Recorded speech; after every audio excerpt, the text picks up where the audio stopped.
Hi everybody, it's Claire back with another art journal video, and in this one I am playing with my brand new release from Funky Fossil. I'm going to be using the Stargazer stamp set, and I'm going to begin by using some Lindy's on the background of my journal page. So first of all I'm going to get a dry brush, collect a little bit of the pigment powder and just tap it onto the page. I'm playing in the 6-inch white journal from Dina Wakley media, and I'm going with kind of like a teal colour and a dark blue, and you can see then I'm just adding some water, and it's just so pretty. The colours just really come alive. You can see all the different elements that are in these Lindy's powders. They're so lovely. And I just noticed on my sleeve there, you can see I had just come back into my art room and it was absolutely throwing it down. I was got a little bit wet. Those were raindrops on my sleeve. Yeah, so then what I'm doing here is I'm just collecting up places where the water has just collected into little puddles, and just soaking up those sort of excess drips because I don't really want those there. This is maybe me just kind of faffing a bit too much, but you know, that wasn't kind of the look I was after. So that's the first one that I've added. I think these ones are from the set by Nuneka, the space set that she's done. And then I'm going to be using a purpley colour as well. And I'm doing the same thing. I'm tapping the dry powder onto the page, and then I'm going to use a little bit more water and just activate that too. Then I'm going to go in and collect those places where the pigment has just puddled and lift a bit of that off. So I'm not kind of dabbing the whole page, yeah, but just getting rid of those excess. And here I've dried it with a heat tool, and you can see how it has really changed since it was wet, and it has gone a little bit paler in some areas. So the thing with these Lindy's powders is if I was to add more water on here, it would activate them again. So here I'm just going to play with a bit of texture paste. This is one from Tim Holtz. It's just an ordinary opaque one. And I'm pulling it through my new stencil. And there you can see that the stencil slipped, and because the texture paste was still wet, I could just scrape it off and start again. So, you know, no disasters, it really doesn't matter. So then that needs time to dry, or to be helped to dry. And you can see that that will take up some of the colour from the Lindy's underneath. And then just to create a really nice layered background, I'm going in with my Shoot for the Stars text stamp and just adding a little bit of stamping onto the background using that. So then this is from the Stargazer stamp set, this cool face, and I am going to pop her onto some cardstock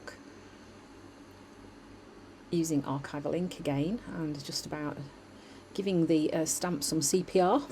And I'm going to add some colour to that, and then that's going to be popped onto my page. So I'm just going to fussy cut it out, or as fussy cutting as I ever get close to, just so that I can then use that on my page.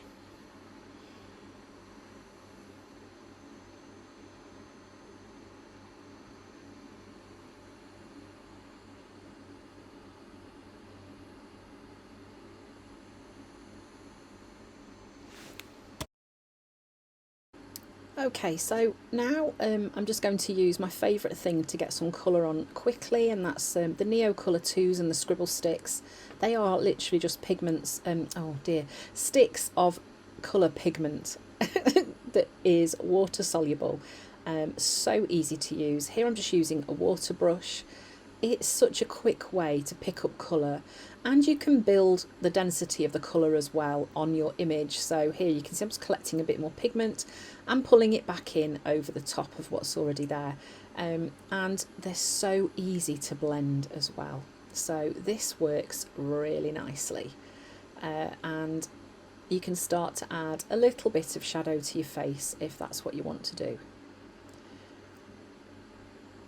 So just a slightly darker colour, and you can see I'm just scribbling it onto my mat and picking that up with my water brush just to bring in a bit more darkness.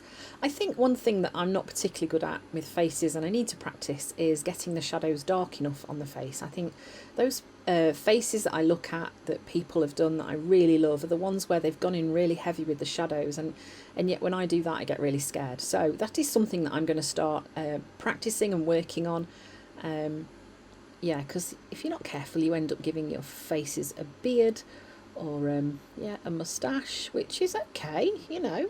Hey, some days I feel I'm rocking a moustache. But never mind. The great thing about these Neocolor 2s is that you can very easily just move that pigment around. I mean, this isn't a watercolour paper, it's just a really smooth white cardstock. But as long as it's not dry, it's fairly easy to go in and just pull that pigment around again with a wet brush. So I'm just adding some colour to the hair, and then I'm going to do some heat embossing on the stars. I'm going to add some kind of sparkle onto those just to give those a little bit of a lift. So this is a distress ink pen from Tim Holtz, and it is clear. I think the reason it looks black is because it's lifting the archival ink off the background. It doesn't matter, because I'm going to be covering it with some heat embossing glittery powder, so just popping the excess away. So I just kind of want those stars to have a little bit of a shimmer. Oh, I just love heat embossing it. I feel like I'm some sort of chemist or a magician.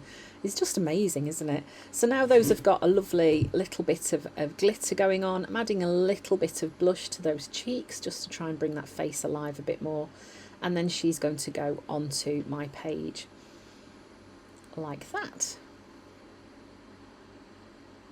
And then I'm using some stars. So to do this, you could either use the paper stars stamp, or you could use the sheet from the collage pack. There is a sheet in there that's got stars on it too.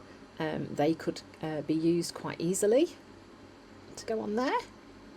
And going to use those as a little bit of contrast on my page. Sorry, excuse me. I'm just going to use a clear glue to stick those down, and then I can move on to the next part of my page.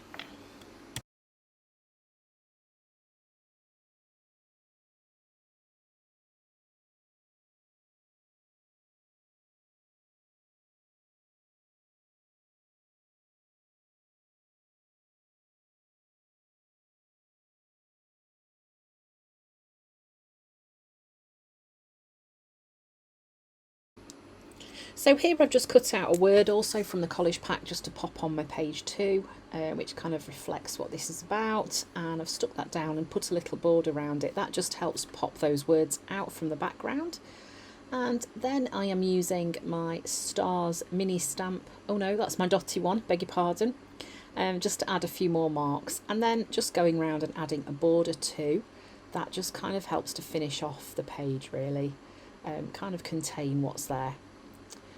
So lots of fun playing with my new release. It's all available on my website. If you're interested, pop over and have a look.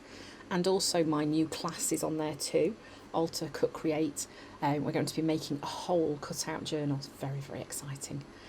So thanks for watching. I hope you found some inspiration, and I hope to see you again soon.